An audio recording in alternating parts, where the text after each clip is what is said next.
चलो आ जाओ ऐसे 540 में। ऐसे 540 अपन कोशिश करते हैं कि थोड़ा सा क्लैरिटी लेके आए कि किस आंसर में क्या क्वेश्चन बन सकता है, क्या क्वेश्चन में क्या आंसर लिखना चाहिए अपने को। ठीक है, तुम्हारा मैंने बताया, एक चीज नोट कर लो, क्या टेस्ट है ऑन ऐसे 500 सीरीज 6 फेब। टेस्ट है ऐसे 500 सीरीज के ऊपर 6 फेब को। नोट करके रख लो, रिवाइज करो प्रॉपरली।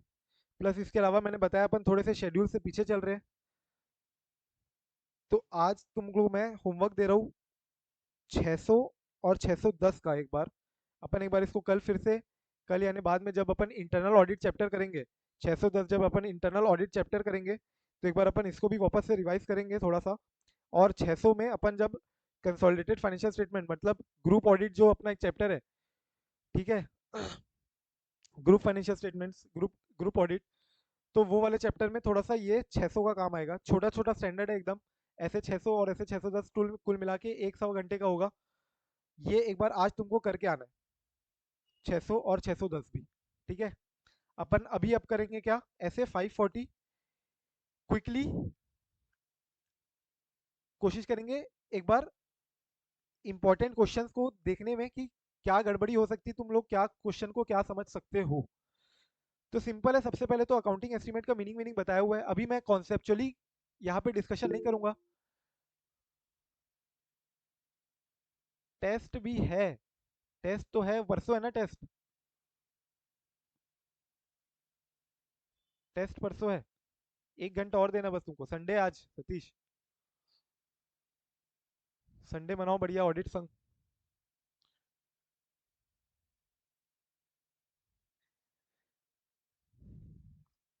करना ही पड़ेगा थोड़ा ज़्यादा। देखो, अभी तुम लोग का मोस्ट प्रोबेबली जो आया है डेट तुमको पता होगी, वो इलेक्शन की 16 अप्रैल है।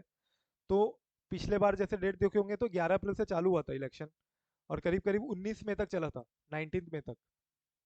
इस बार भी अगर 16, 17, 18, 19 अप्रैल जब भी चालू होता है तो मोटा माटी 20 मई तक जाएगा। तुम्हारी 1 जून से मान लो एग्जाम चालू होती है, तो तुम्हारे पास 1 महीना है एज सच, अगर मैं बोलूँ तो एक्स्ट्रा। ठीक है, 1 महीना स्टार्टिंग से, अगर मैं बोलूँ 1 मई से लेके, अगर तो 1 महीना तुम्हारे पास एक्स्ट्रा है, अगर मिनिमम से मिनिमम बोलूँ तो। And in that case you should try to focus कि जितना अभी तुम डिटेल में कोशिश कर सको कि ज़्यादा से ज़्यादा, टाइम भले ही ज़्यादा लगे तुमको, ऐसा टाइम पे उतना ज़्यादा कंस्ट्रेंट मत लगाओ। कई लोग मेरे को पूछ रहे थे कि सर बहुत टाइम लग रहा है स्टैंडर्ड और ऑडिट रिवाइज करने में। एक दो लोग मेरे को पूछे थे कि इतना टाइम लगना चाहिए क्या, कि ज़्यादा टाइम लग रहा है तो मैं ज़्यादा इनएफिशिएंट हूँ या कैसे। तो एज सच उसकी चिंता भी मत करो, तुम्हारे पास भगवान ने तुमको अभी और ज़्यादा टाइम भी दे दिया। भगवान ने तुम्हारा एक सब्जेक्ट भी कम कर दिया है। ठीक है, अगर एक ग्रुप दे रहे हो तो, दोनों ग्रुप दे रहे हो तो दो दो सब्जेक्ट कम कर दिया है, बताओ। अब इस केस में ये बेनिफिट तुमको लेना चाहिए क्या, कि अभी जितना टाइम लगा के कर सको कोशिश, उतना डिटेल में कोशिश करो, उतना डीप करो, थोड़ा नोट्स बना लो खुद के। जैसे अपन अभी ऐसे 540 के कुछ नोट्स बना रहे हैं, वैसे ही अगर तुमको कोई और स्टैंडर्ड में डाउट होता है तो उस टाइप के तुम भी नोट्स बना लो। थोड़ा अभी मेहनत ज़्यादा करोगे तो बाद में रिवीजन का एफर्ट कम लगेगा। ठीक है, अभी टेस्ट दो, टेस्ट को फोकस करो, टेस्ट में एनालाइज करो क्या गलती हो रही है, और उसको अभी के अभी एनालाइज करोगे तो नेक्स्ट टेस्ट में उसको ओवरकम कर पाओगे। इनफैक्ट नेक्स्ट अभी जो प्रिपेयर करोगे उसी में ये चीज़ ध्यान रखना, कौन कौन सी चीज़ जो तुमने पिछले बार जो जो गलतियां की थी, और तुम टेस्ट दोगे ही नहीं अगर, तो फिर कैसे समझोगे कि गलतियां क्या हो रही है। टेस्ट दोगे ही नहीं तो समझोगे कैसे कि आगे मेरे को क्या चेंज करना है मेरे प्रिपरेशन स्ट्रेटेजी में, क्या चेंजेस लाने मेरे को मेरे अप्रोच में। तो जितना ज़्यादा हो सके अभी टाइम दो, टेंशन मत लो, टाइम जितना ज़्यादा लग रहा है लगने दो। थोड़ा सा अगर, बस ये कोशिश करना कि पीछे अपन ना हो जाए, पीछे इन द सेंस छूट ना जाए, कोई चीज़ छोड़ो मत अभी से। 600 की कर लेना, ये 600 610 ज़्यादा बड़ा नहीं है, छोटा सा ही है। एंड सिमिलरली तुम्हारा क्या है, ऐसे 500 की सीरीज के ऊपर टेस्ट है, स्ट्रिक्टली अडेयर करो, बिल्कुल भी लीनियंट मत लो। और टेस्ट तुमको देना ही देना है, पिछले टेस्ट बहुत कम है, 200 300 की सीरीज और SQC 1 गिन चिन के 9 या 10 टेस्ट आए थे बस मेरे को, 9 या 10 स्टूडेंट के ही बस टेस्ट आए थे। तो तुम कोशिश करो भाई कि तुम टेस्ट दे रहे हो, मोस्ट मोस्ट इंपॉर्टेंट पार्ट है ये पूरे अपने तुम्हारे प्रिपरेशन का। और एनालाइज करो उसको फिर प्रॉपरली। अब ऐसे 540 देखो आ जाओ, auditing accounting estimates including fair value accounting estimates और उनसे रिलेटेड जो तुमको डिस्क्लोजर करनी पड़ती है। Auditing accounting estimate including fair value accounting estimates and related disclosures. तो इसमें मैंने क्या बोला, अभी अपन वो डिस्कशन नहीं करेंगे कि अकाउंटिंग एस्टिमेट क्या होता है, फेयर वैल्यू अकाउंटिंग एस्टिमेट क्या है, other than fair value accounting estimate क्यों, क्या डिफरेंस क्या आता है, क्यों हो रहा है डिफरेंस। तो वो सब अपन ऑलरेडी डिस्कस किए हुए, वो लेक्चर में 1 घंटे का जो है उसमें अगर तुमको देखना तो फिर से तुम देख सकते हो। अपन यहाँ पे सीधा क्वेश्चंस पे आते हैं। तुमको हो सकता है पूछे क्या, सीधा फेयर वैल्यू अकाउंटिंग एस्टिमेट के एग्जांपल्स। तो मैंने बताया था वो अकाउंटिंग एस्टिमेट्स जो जनरली जिनका फेयर वैल्यू तुमको निकालना पड़ता है, जैसे कुछ फाइनेंशियल इंस्ट्रूमेंट हो गए, या कोई इक्विटी शेयर हो गया, या तुम प्रॉपर्टी प्लांट एंड इक्विपमेंट तुम एक्सचेंज कर रहे हो, पीपी एक्सचेंज कर रहे हो, तो एक्सचेंज में तुम जो fair value of PP given up या fair value of PP received after, अगर गिवन अप की फेयर वैल्यू अवेलेबल नहीं है तो अपन फेयर वैल्यू ऑफ पीपी जो रिसीव कर रहे हो उसको अगर उसके अकॉर्डिंगली अपन रिकॉग्नाइज करते हैं, इंडेक्स में बोला हुआ है। तो इंडेक्स में जहां जहां बोला है फेयर वैल्यू के लिए, तो वो फेयर वैल्यू अकाउंटिंग एस्टिमेट हुई ना वो मेरी। फेयर वैल्यू एक्चुअल में थोड़ी ना है, वो एक्चुअल में उसकी वैल्यूएशन अवेलेबल थोड़ी ना मार्केट में, ये तो तुम अपने अजम्पशंस डेटा के बेसिस में इसकी फेयर वैल्यू निकालते हो। और ये एस्टिमेट हुआ, इसीलिए क्या हुआ, ये एस्टिमेट हुआ। सिमिलरली कुछ ऐसे अकाउंटिंग एस्टिमेट है जिनकी फेयर वैल्यू नहीं निकालते अपन, बट वो एस्टिमेट है in the sense provision for doubtful debt हो गया, या वारंटी के लिए तुमने कुछ अपने प्रोविजन बना के रखे हैं, डेप्रिसिएशन के लिए प्रोविजन बनाया, प्रोविजन फॉर इन्वेस्टमेंट का डिमिनिशन अगर हो गया तो, प्रोविजन फॉर अगर डिविडेंड नहीं मिल रहा है तो, कुछ लॉन्ग टर्म कॉन्ट्रैक्ट में पेनाल्टी अगर लग गई तो, हम लॉन्ग टर्म कॉन्ट्रैक्ट को बीच में ही ब्रीच कर दे या बीच में हट जाए तो उसमें क्या पेनाल्टी लग सकती है, उसके लिए प्रोविजन बनाना। प्रोविजन फॉर ड्रॉल, ड्रॉल याद है, डी रिकॉग्निशन। तो ये सब के जो प्रोविजन बन रहे हैं इसमें फेयर वैल्यू इन्वॉल्व नहीं है, कुछ फेयर वैल्यू नहीं निकाल रहे हो तुम इसकी। इसमें तुम बस कुल मिला के इससे जितना खर्चा मुझे लग सकता है वो तुम इसकी प्रोविजन पहले से बना के चल रहे हो। तो इससे क्वेश्चन आना उतना एक्सपेक्टेड नहीं है कि फेयर वैल्यू के एग्जांपल बताओ या other than fair value accounting estimates के एग्जांपल बताओ। इसके बाद जो है ये इंपॉर्टेंट है, इससे क्वेश्चन आया हुआ है, accounting estimate that give rise to significant risk. एक ये वाला क्वेश्चन को मार्क करना, और सिमिलरली इसके बाद ये वाला क्वेश्चन, इन दोनों में तुमको कंफ्यूजन हो सकता है कि सर कौन से क्वेश्चन में कौन सा आंसर आ रहा है, क्यों आ रहा है, समझ नहीं आ रहा है। ये दोनों क्वेश्चन मैंने लेक्चर के टाइम भी बताया होगा, दोनों को मार्क करना, दोनों ही इंपॉर्टेंट है। देखो सबसे पहला क्या बोल रहा है यहाँ पे, accounting estimate that give rise to significant risk. तो ऐसे एस्टिमेट जिनके कारण तुम्हारा सिग्निफिकेंट रिस्क आ रहा है, जैसे इंस्टीट्यूट ने एक क्वेश्चन बना के दिया है और वो परफेक्ट एग्जाम्पल भी उसको अपन ले सकते हैं क्या, जैन 21 या कब पूछा था इसने, हाँ जैन 21 में पूछा है इन्होंने कि भैया इतना बड़ा प्रोविजन बना रहे हो ना तुम, इतना बड़ा अकाउंटिंग एस्टिमेट कर रहे हो जो कि अगर रियलाइज हो गया तो बहुत आने बाने आफत आ सकती है एंटिटी के ऊपर।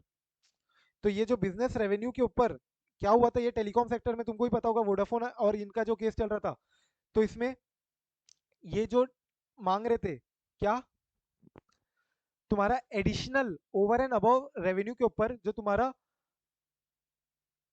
लाइसेंस जो होता है इनका, इसके ऊपर ये लोग कोर्ट और मांग रही थी जो पैसा, सेम उसी टाइप का क्वेश्चन है कि इसके कारण amount of provision was such a huge amount that GSB limited profit and loss account reflected a loss due to that provision. अगर इतना बड़ा प्रोविजन बनाया इसके कारण क्या आ रहा है, फाइनेंशियल स्टेटमेंट लॉस में चले गए, प्रॉफिटेबिलिटी स्टेटमेंट प्रॉफिट, तुम्हारी प्रॉफिटेबिलिटी लॉस हो गई है। How you as an auditor can evaluate the accounting estimate which involve significant risk, बहुत ज्यादा रिस्क इन्वॉल्व है। अगर क्वेश्चन तुमको सीधा सीधा बोल रहा है खुद से, how you as an auditor can evaluate this accounting estimate which involve significant risk and what if management has not addressed the effect of estimation uncertainty on provision में। तो देखो ये हेडिंग क्या है, हेडिंग मैंने बोला है आंसर के पहले ऊपर की हेडिंग क्या है, accounting estimate that give rise to significant risk. ये अकाउंटिंग एस्टिमेट ऐसा है जिसके कारण बहुत सिग्निफिकेंट रिस्क राइज हो रही है। आ जाओ अपन फिर से एक बार समराइज करते हुए चलते हैं, साथ साथ में करना है तो कर सकते हो।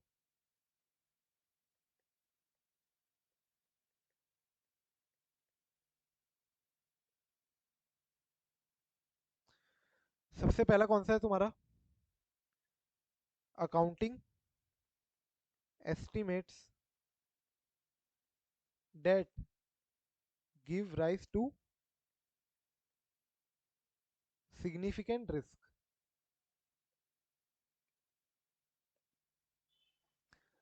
तो इसमें जो जो बातें हैं ये तुमको अलग से याद रखनी है कि अगर सिग्निफिकेंट रिस्क अराइज हो रहा है ऐसे अकाउंटिंग एस्टिमेट से, तो उसमें तुमको पर्टिकुलरली अब बहुत ज़्यादा डिटेल में रिसर्च करनी पड़ेगी, चेकिंग करना पड़ेगा कि भैया मैनेजमेंट तुमने और कोई एस्टिमेट क्यों नहीं सोचा, तुमने 4% ही क्यों बनाया, 2% भी तो बना सकते थे, अल्टरनेटिव अजम्पशन क्यों नहीं लिया तुमने, और अगर लिया था कोई अल्टरनेटिव अजम्पशन तो क्यों रिजेक्ट कर दिया उसको और क्यों 4% बनाया, इसका ठोस मुझे अब वजूद चाहिए।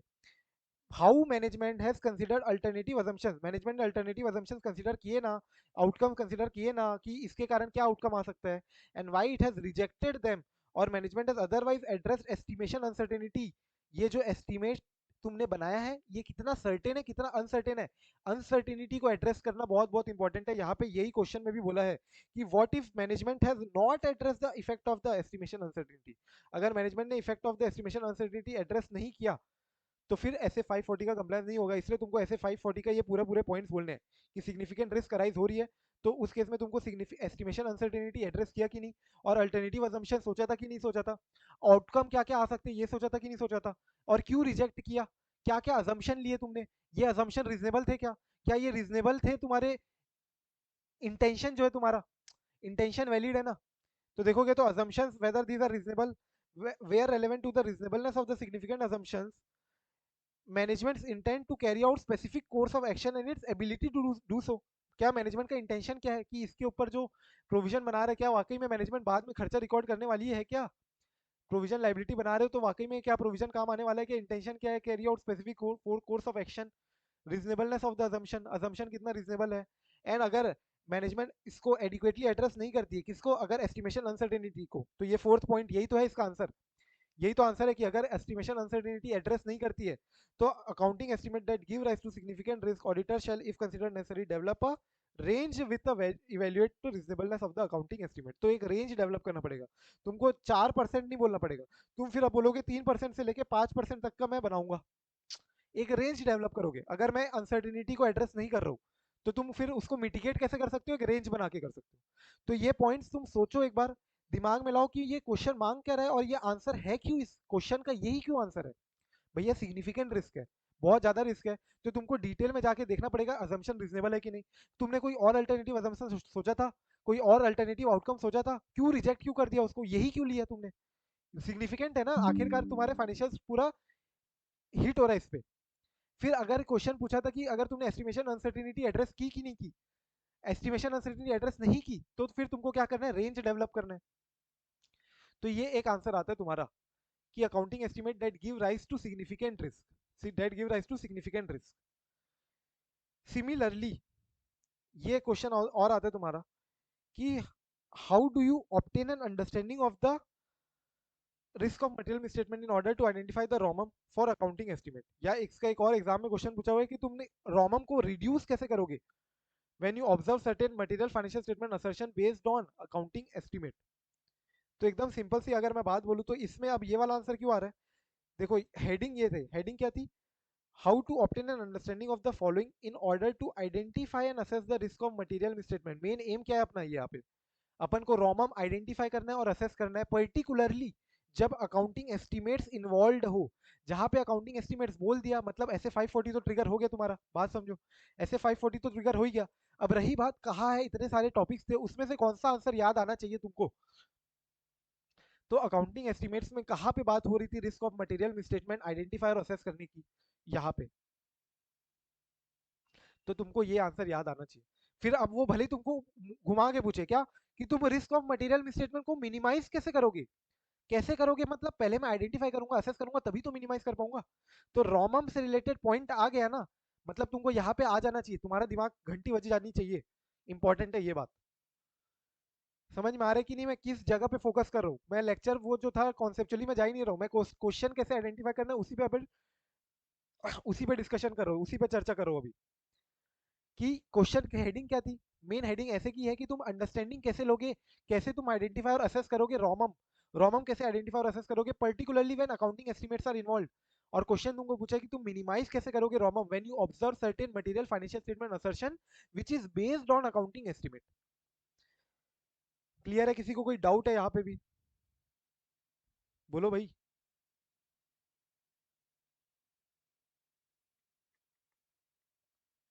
कोई डाउट?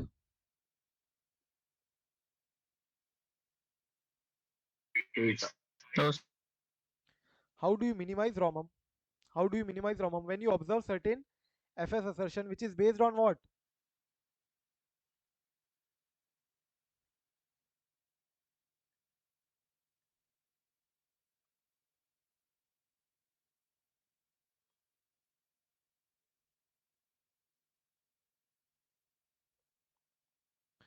तो इसमें तुम लोग बीच बीच में जगह भी छोड़ सकते हो तुम चाहो तो, और यहाँ पे शॉर्ट में अपना आंसर कंप्लीट कर सकते हो।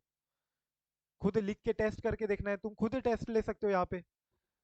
खुद लिख के देखो शॉर्ट में कि इसका आंसर क्या क्या था। एक तो एड्रेस करना है मेरे को क्या, अनसर्टेनिटी, एस्टिमेशन अनसर्टेनिटी। फिर अगर मैंने नहीं किया तो क्या करना है, मेरे को डेवलप करना है रेंज, डेवलप करना है रेंज। फिर तीसरा पॉइंट था क्या, कि मेरे को अपना ये अल्टरनेटिव अजम्पशन मैंने सोचा कि नहीं properly, alternative assumptions, outcomes, why rejected, और इनका रीजनेबलनेस।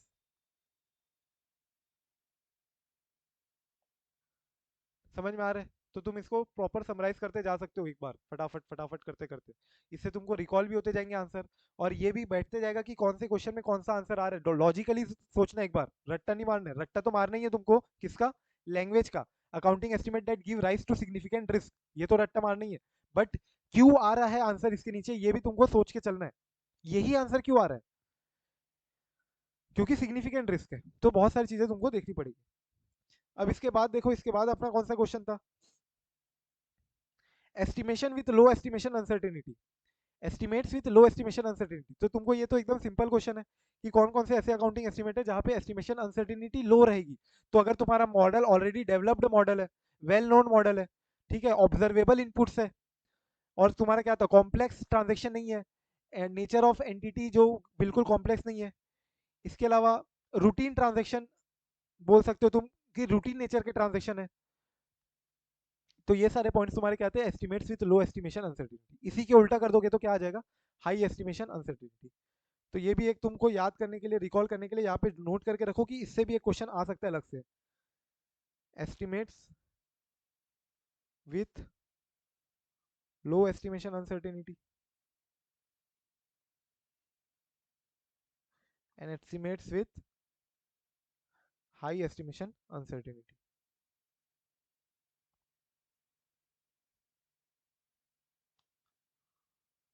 फिर ये मई 2023 में आया हुआ है, तुम क्या क्या इंक्वायरी करोगे अगर तुमको चेंजेस इन सर्कमस्टेंसेस करने हैं, मतलब चेंजेस इन सर्कमस्टेंसेस से रिलेटेड मैनेजमेंट से क्या क्या इंक्वायरी करोगे। और ये कहाँ से हिट हो रहा है, ये तुम्हारा हो रहा है,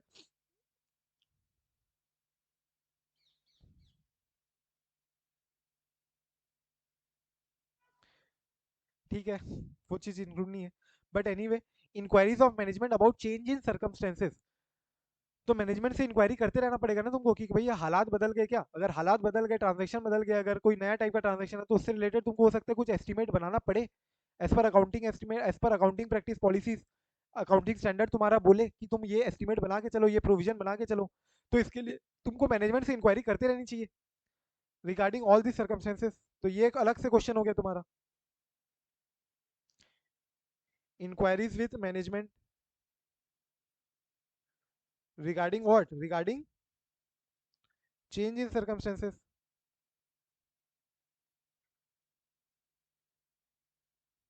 तो इसमें अपन ने देखा था चार पॉइंट थे, दो पार्ट में डिवाइड किया था अपन ने। एक तो ट्रांजेक्शन के टर्म्स बदल गए हैं, या तो कोई नया ही ट्रांजेक्शन आ गया, या तो नया टाइप का ट्रांजेक्शन है, या तो जो एग्जिस्टिंग ट्रांजेक्शन उसके टर्म्स बदल गए। फिर एक तक के नए नए कंडीशन इवेंट आ गए हैं। और दो पॉइंट थे तुम्हारे L R F F R F की एप्लीकेबल एफ आर एफ में कोई नया चेंज आ गया क्या, या कोई तुम्हारा रेगुलेटरी या लीगल रिक्वायरमेंट में कोई चेंजेस आई है क्या। तो एल आर एफ ट्रांजेक्शन के टर्म्स बदल गए, ट्रांजेक्शन कोई नया ही आ गया, न्यू फलते ही ट्रांजेक्शन आ गया। एंड न्यू कंडीशन, कोई नया इवेंट आया, नया ट्रांजेक्शन नहीं है, न्यू कंडीशन नया नया इवेंट है। तो ऐसे याद किए थे अपन ने। तो इसको भी तुम चाहो तो यही पे समराइज कर सकते हो, कैसे, दो पार्ट में डिवाइड किया अपन ने।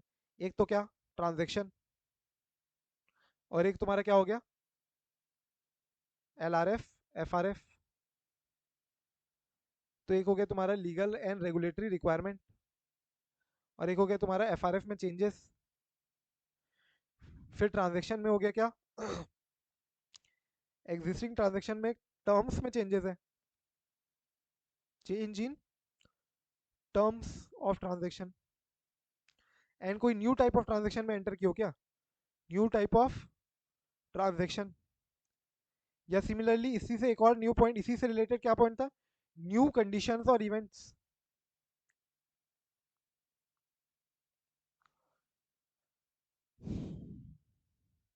समराइज करके आगे बढ़ते जाओ।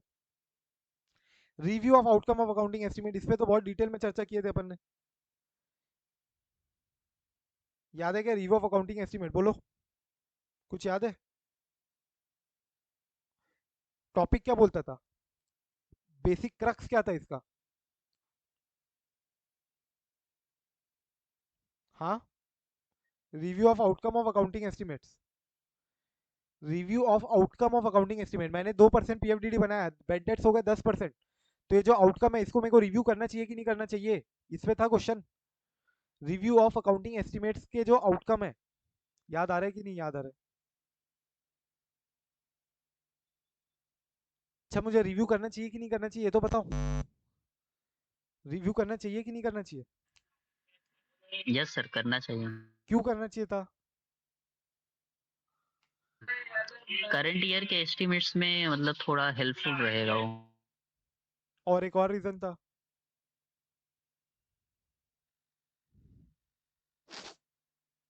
बोलो।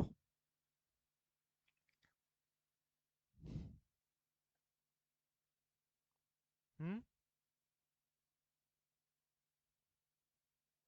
सोचो सोचो सोचो, बोलो।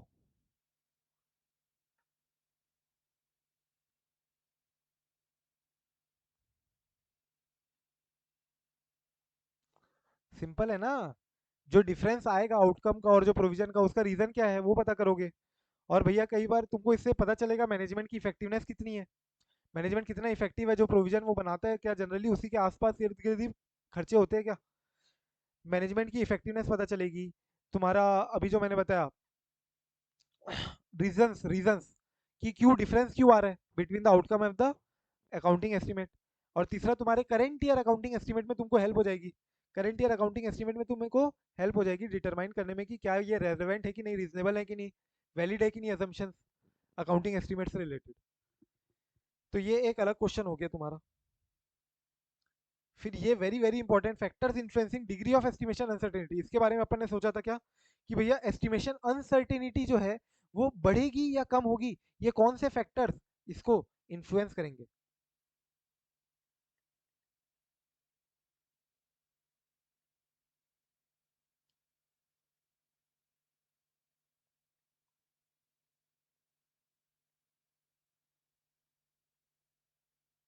क्लियर है।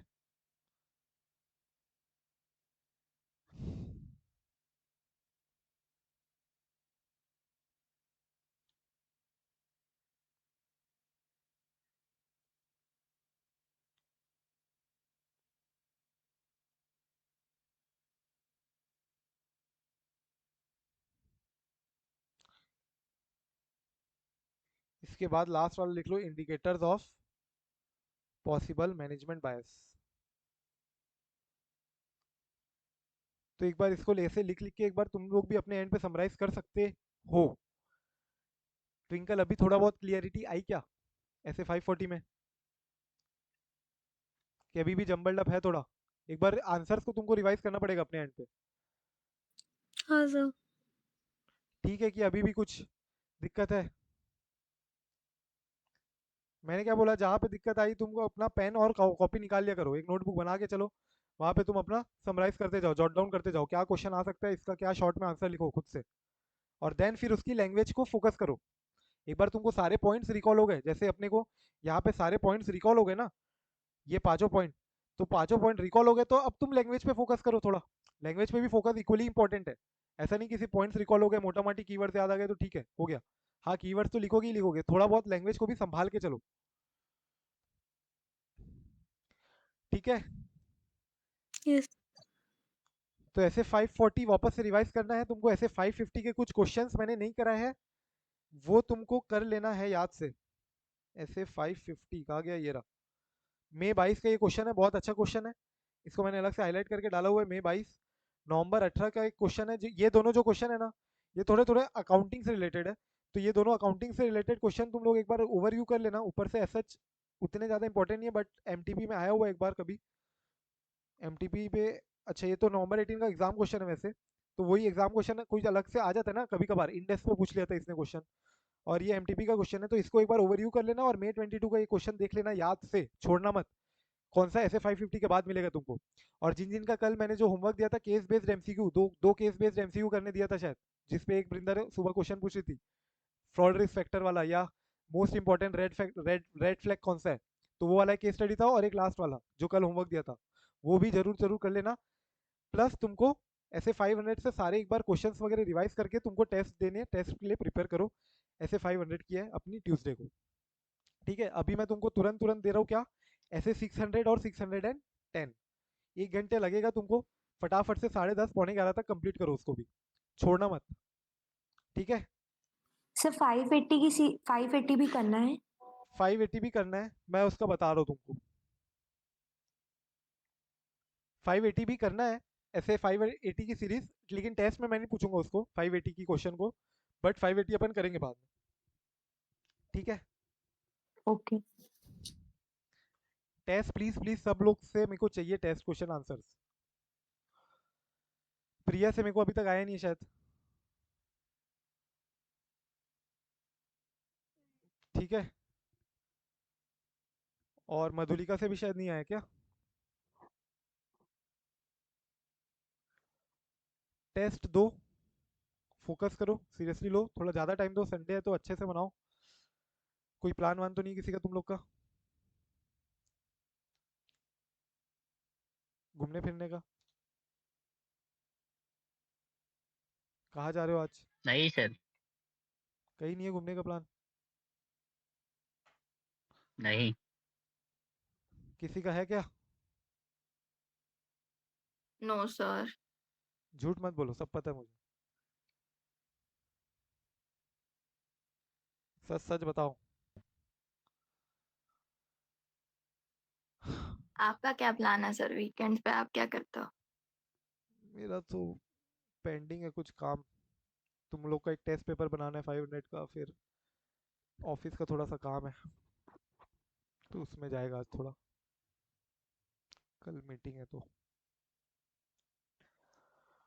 ठीक है, हैप्पी संडे। कर लेना, अभी मैं तुरंत लिंक शेयर कर रहा हूँ। फटाक से बैठ जाओ, नाश्ता वाश्ता कर लो, और उसके बाद तुरंत बैठ जाना। डिले मत करना, छूट जाते तुम लोग से फिर। Yes sir. Yes yes. चलो बाय। किसी को कोई डाउट होगा पर्टिकुलरली कोई टॉपिक पे या इंडिविजुअली, तो अभी भी पूछ सकते हो। पर्सनली पूछना है पर्सनली पूछ लो। लेकिन कुल मिला के याद करते जाओ, टॉपिक क्लैरिटी आते जानी चाहिए, और याद होते जाना चाहिए, आगे बढ़ते जाओ। ठीक है, बाय बाय।